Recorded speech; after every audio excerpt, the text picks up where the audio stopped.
Hello everyone.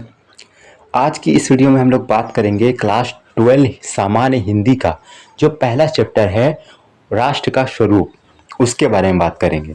ठीक है, तो आप लोगों को क्या करना है, इस वीडियो को लास्ट तक देखना है ताकि आप लोग का जो पॉइंट है वो क्लियर हो जाए अच्छी तरीके से। ठीक है, तो ये जो लोग यूपी बोर्ड 2027 की तैयारी कर रहे हैं तो उनके लिए ये वीडियो बहुत खास होने वाला है। इस वीडियो में हम लोग बात करेंगे राष्ट्र के स्वरूप के बारे में। ठीक है, अब जैसे जो हमारा चैप्टर हो गया, चैप्टर आप लोग को पता है, चैप्टर का नाम है राष्ट्र का स्वरूप और इसके जो लेखक हैं उनका नाम है वासुदेव शरण अग्रवाल। जो हमारा पहला चैप्टर है हिंदी का जिसका नाम है राष्ट्र का स्वरूप और उसके जो लेखक हैं उनका नाम है वासुदेव शरण अग्रवाल।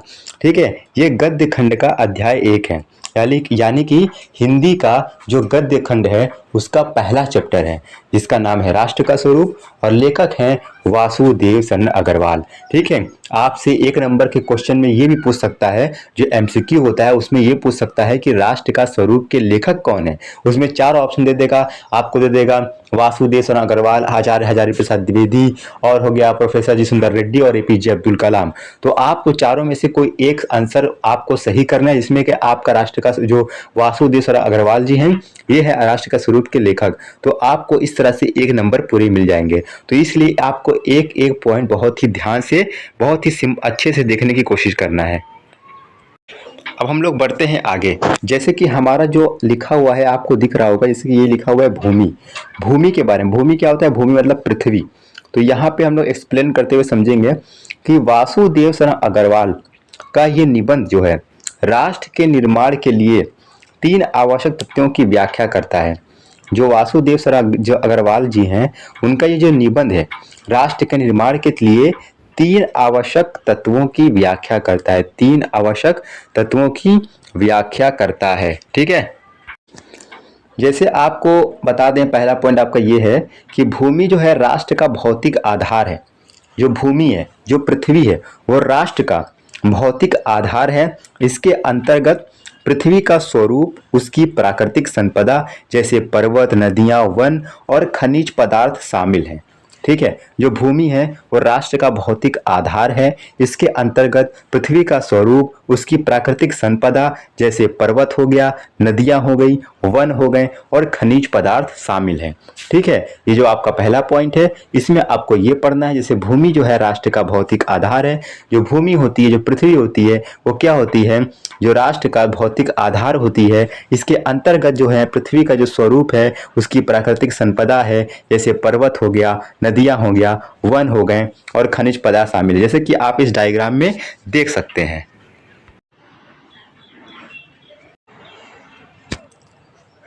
तो दूसरा हमारा पॉइंट है अध्ययन का महत्व। अध्ययन का महत्व यह है कि पृथ्वी के भौतिक स्वरूप, रूप, सौंदर्य और समृद्धि के प्रति जागरूक रहना हमारा आवश्यक कर्तव्य है। ठीक है, पृथ्वी के भौतिक स्वरूप, सौंदर्य और समृद्धि के प्रति जागरूक रहना हमारा आवश्यक कर्तव्य है। ठीक है, आगे बढ़ते हैं। आगे क्या है हमारा, जो दूसरा है जन। जन का मतलब क्या होता है, जन का मतलब होता है मनुष्य। जन का मतलब क्या होता है, जन का मतलब होता है मनुष्य। जन का मतलब क्या होता है, जन का मतलब होता है मनुष्य। जन का मतलब हो गया मनुष्य है। तो राष्ट्र का चेतन तत्व भूमि और जन के सम्मेलन से ही राष्ट्र का स्वरूप संपादित होता है। क्या होता है, राष्ट्र का जो चेतन तत्व है भूमि और जन के सम्मेलन से ही, भूमि और जन जो है, यानी एक तरफ हो गया पृथ्वी हो गया, भूमि हो गया, जन जो इस पर निवास करते हैं मनुष्य। ठीक है, भूमि और जन के सम्मेलन से ही राष्ट्र का स्वरूप संपादित होता है। ठीक है, राष्ट्र का स्वरूप क्या होता है, संपादित होता है। और जन के कारण ही भूमि का मातृभूमि, जन के कारण ही भूमि का मातृभूमि की संज्ञा प्राप्त होती है। ठीक है, क्या कहा मैंने, जन के कारण ही भूमि को मातृभूमि की संज्ञा प्राप्त होती है, यानी जनता के कारण, यानी जन के कारण, मनुष्य के कारण ही भूमि को मातृभूमि की संज्ञा प्राप्त होती है। दूसरा पॉइंट हमारा है कि भूमि और जन के बीच का जो संबंध है वो माता और पुत्र के समान है। यानी जो भूमि है, जो धरती है और जो इस पर निवास करने वाले लोग हैं, जो जन है, तो भूमि और जन के बीच का जो संबंध है वो माता और पुत्र के समान है। माता और पुत्र के समान है। पुत्र अपनी भूमि के प्रति जागरूक, श्रद्धा और प्रेम भाव रखता है। ठीक है, तो ऐसे पुत्र जो होता है वो अपनी माता के प्रति प्यार और स्नेह का भाव रखता है, उसी तरह मतलब जो पृथ्वी के पे रहने वाले लोग हैं उनको भी इस पृथ्वी के साथ बहुत ही जागरूक, श्रद्धा और प्रेम भाव मतलब रखना चाहिए, प्रेम भाव रखना चाहिए। ठीक है, तीसरा पॉइंट हमारा क्या है? तीसरा पॉइंट हमारा है संस्कृति। संस्कृति मतलब संस्कार। राष्ट्र का जो प्राण तत्व है, राष्ट्र की संस्कृति ही जन के जीवन की श्वास प्रवास है। जन अपनी संस्कृति के माध्यम से ही चेतना और जागृति को प्रकट करता है। ठीक है, राष्ट्र की संस्कृति ही जन के जीवन की श्वास प्रश्वास है। जन अपनी संस्कृति के माध्यम से ही चेतना और जागृति को प्रकट करता है।